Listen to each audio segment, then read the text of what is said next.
নমস্কার বন্ধুরা, আপনাদের সকলকে আমার চ্যানেলে স্বাগতম। ঘরের ঠাকুর শ্রীরামচন্দ্র, শ্রীমতী কিরণবালা মজুমদারের লেখা। আমার পিতামাতাকে প্রণাম জানিয়ে, গুরুদেবের চরণে সহস্র প্রণাম জানিয়ে আজকের পাঠ শুরু করছি। আগের দিন কি পাঠ করছিলাম ঠিক তারপর থেকে পাঠ করছি।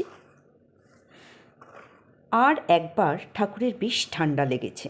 উনি বিশেষ লম্বা গুছের একটা মাফলার এনে ঠাকুরকে দিলেন। ঠাকুর এটা পেয়েও আবার সেই কোটের মতো খুবই প্রশান্তি করলেন। মাফলার খুব গরম, খুবই ভালো, এটা জড়িয়ে রাখলে শরীর ঠিক হয়ে যাবে ইত্যাদি মন্তব্য করলেন।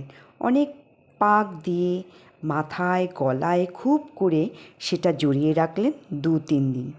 এরপরেই এক ভদ্রলোক একদিন এলেন। তার খুবই ঠান্ডা লেগেছে। এমন সঙ্গতি নেই যে গরম চাদর গায়ে দেয়।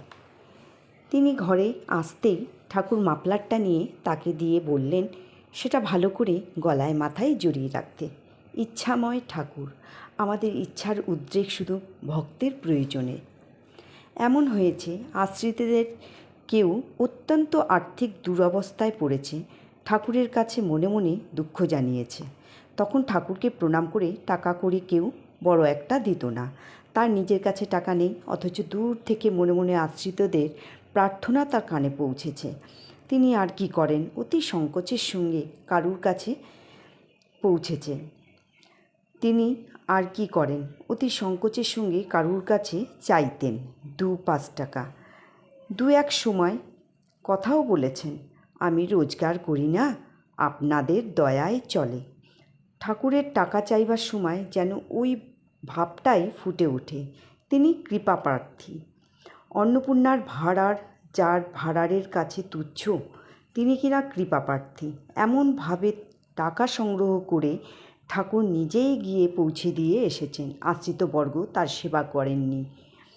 তিনি সকলের সুখ সুবিধের দিকে সর্বদা সজাগ দৃষ্টি রেখেছেন। 1942 সালের গোড়ার দিকে একটানা 4-6 মাস ধরে ঠাকুর আমাদের বাড়িতেই আছেন।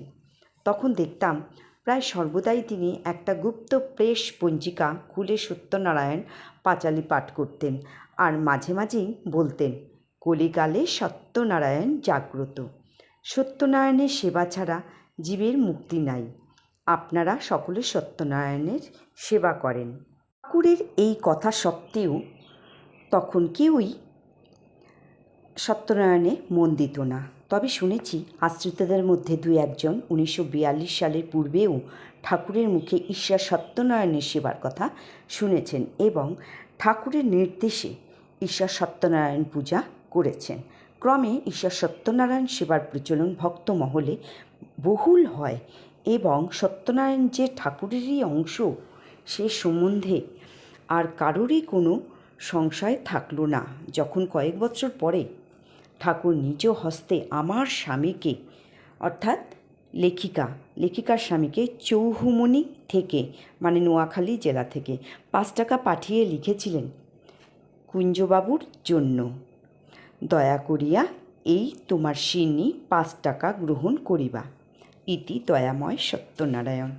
যাই হোক, দেখতাম ঠাকুর সময় পেলেই সত্যনারায়ণের পাঁচালি পাঠ করতেন। একদিন এমনই হলো, বেলা 11টা, ভোগ সাজানো হয়ে গেছে, আসন পাতা, ঠাকুর পাঁচালি পাঠে মগ্ন। বেলা 12টার পর তার পাঠ শেষ হলো। তখন তিনি নেমে এসে ভোগের সামনে আসনে বসলেন। একরকম মনোনিবেশ করে কোনো বই পড়তে আমরা কখনো দেখিনি, শুনিও নি কারুর কাছে যে ঠাকুর ঘন্টার পর ঘন্টা ধরে কোনো বই, তাও আবার সশব্দে, কোনো দিন পড়েছেন। তার লীলা বিচিত্র। এর কারণ আমরা কী বা বুঝব। একদিন ঈশ্বর পূর্ণবাবু, ঈশ্বর অক্ষয়বাবু, কর্তা, আরও 2-3 জন আশ্রিতের সামনে তিনি বললেন যে সত্যনারায়ণের আসন প্রতিষ্ঠা হবে, তার জন্য একজন ব্রাহ্মণ শ্রোতা চাই। তিনি নিয়মিত 1 মাস শুনবেন, তাকে রোজ সন্ধ্যা 5টায় উপস্থিত হতে হবে। পূর্ণ গাঙ্গুলি মশাই ব্রাহ্মণ, কাজ থেকে কিছুদিন আগেই অবসর গ্রহণ করেছেন। 1 মাস ধরে রোজ বিকেল 5টায় উপস্থিত হওয়ায় তার পক্ষেই একমাত্র সুবিধা। এই ভেবে সকলেই পূর্ণবাবুর নামই করল। ঠাকুরও তাতে সম্মতি দিলেন। তখন ঠাকুর পূর্ণবাবুকে বললেন যে তাকে রোজ নিয়মিত পাঁচালি শুনতে হবে, কোনো ক্রমে একদিনও বাদ হবে না। পূর্ণবাবু রোজই সন্ধ্যায় আসতেন। একটা জলচৌকির উপর সিন্নি মেখে একটা বাটি করে রাখা থাকতো। ঠাকুর নিজে পাঠ করতেন আর সকলেই চারদিকে হাত জোর করে বসে থাকতো। পাঠ শেষ হলে ঠাকুরকে সিন্নি দর্শন করিয়ে নিয়ে সকলে প্রসাদ পেত। সময়ানুবর্তিতা তার একটা বৈশিষ্ট্য ছিল। একটি ট্যাগ ঘড়ি তার সঙ্গেই থাকতো আর কিছুক্ষণ পরপরই তিনি ঘড়িটি দেখতেন। কোথাও যাওয়ার থাকলে সেখানে কাঁটায় কাঁটায় উপস্থিত হতেন। দেরি হতে কেউই তাকে দেখেননি। একদিন ঘটনাক্রমে পূর্ণবাবুর দেরি হলো। ঠাকুর ঘড়ি হাতে বসেছিলেন। সময় হওয়ার সঙ্গে সঙ্গে পূর্ণবাবু না আসতেই তিনি পাঁচালি আরম্ভ করে দিলেন। পূর্ণবাবু এলেন মিনিট 5 পর। আমাদের হিসেবে সেটা দেরি নয়। পাঠ শেষ করে ঠাকুর পূর্ণবাবুকে যৎপর নাস্তি ভৎসনা করলেন।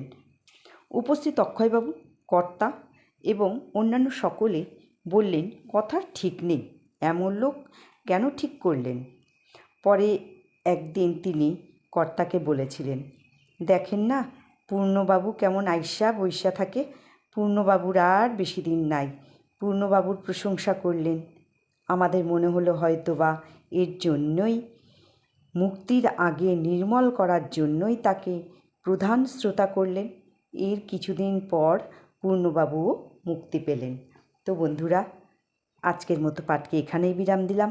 আশা করছি আমাদের শ্রী গুরুদেবের কথাগুলি শুনতে আপনাদের ভালোই লাগছে। তো পরের দিন ঠিক এরকমই আরও ছোটো ছোটো ঘটনা আমি পাঠ করে শোনাবো।